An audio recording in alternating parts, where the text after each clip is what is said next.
The other day, I was reminded of something very big that's coming out. And no, it's not that Godzilla remaster or anything important to society. It's the SpaceX IPO. Today's June 10th as I'm making this video, and SpaceX is gearing up for their initial public offering for the company to sell shares to retail investors, i.e. us. All throughout the year, it's been touted as the biggest and best IPO in history, creating buzz in the market and building up other IPOs like Anthropic. If you're a young adult watching this video, you might be thinking this is your ticket out of here. Only $135 a share, I'm gonna be rich. Now, before I go any further, let me please ease any confusion I have in the matter. I want you to leave this video making your own choice from this. I'm not a financial advisor, and this is not advice at all. I just want to provide a simple valuation of the company, and then my following opinions based off of it. For anyone who doesn't know, an IPO is an initial public offering. It's the point where a company can allow the public to buy shares of their company. Typically, this is hyped up as a big event, and investors are pressured to get in early in case this shoots to the moon. And a share of a company is a small percentage of the company that you own by buying it. And additionally, for any IPO or single company, it's not really the wisest to buy just one company. It's better to spread everything out, but that's a video for an entirely different day. And now, once SpaceX goes public, it's tracked to be either the 9th or 10th highest company in the world.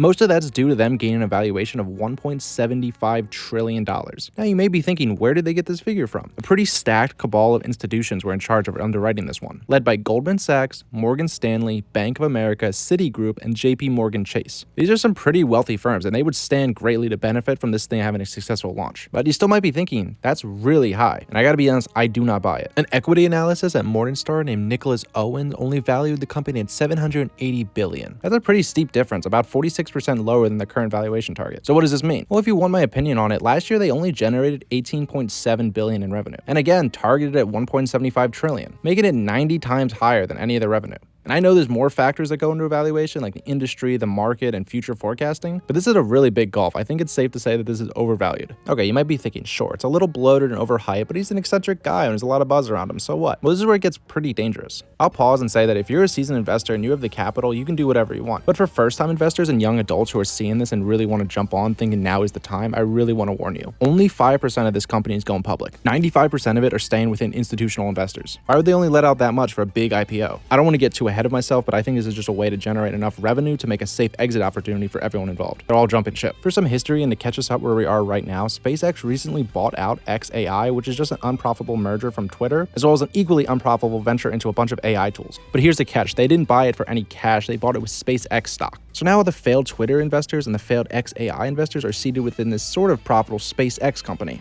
which is just about to launch its huge IPO, generating more income for them. And on top of all that, they have a $20 billion bridge loan from Goldman Sachs that they need to pay off. So you have all these investors who just want to exit and all this shit ton of money that they need to make back from all their failures from AI, and they're all saddled inside this SpaceX company that's about to have a huge increase in revenue. I don't know about you, but this is a classic case of a liquidity trap. And to top that off even more, Fidelity just reduced the minimum account requirements for this IPO from 500,000 to 2,000, as well as the time needing to pass before you can sell this stock shrinking significantly. I think the writing's on the wall for this one. As for good news, the S&P 500 isn't really bending to any of these rule changes, and it's prohibiting them from cutting in line to get into their index. They have to wait just like everyone else. Again, this is not financial advice, simply an opinion, but if you buy this, you could lose a lot of money. And you have to think of the timing on this. Institutional cash reserves are at an all-time low, and markets are at an all-time high. It's gonna go up and up until all these venture capitalists are satisfied with a profit, and then the whole thing's gonna fall. If anything was ever gonna pop this AI bubble, it's gonna be this. It's just a repackaged nightmare of debt. You know that scene from The Big Short that everyone puts on their Instagram stories? It's like that.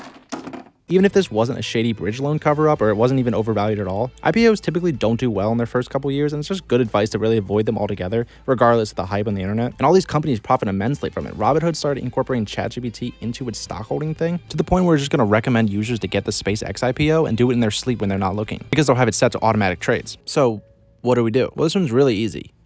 Just don't buy it. I know I said I'll hold it for another video, but there are tons of other indexes you can buy to safely invest for yourself. I mentioned the S&P 500. I think that's a perfect place to start. Vanguard's VOO is all you need. You don't have to worry about getting in or out. If you dollar cost average and invest often and only what you can, you'll be fine. If you can do this and possibly get a match from your company through a 401k or anything like that, you'll set yourself up for a great future. Just avoid the gurus telling you to buy the hit new stock, and later down the line, you can couple this with further exposure to global indexes or possibly industries that interest you. That would have to be for you to decide. But again, if you know what you're doing and you say the word stopgap to girls on the first dates, I say just go for it. You don't need my opinion ruining your day. And for everyone else, I hope you have a great day. You can comment what your portfolio looks like. We can talk about it. It'd be fun. If not, I hope you enjoyed.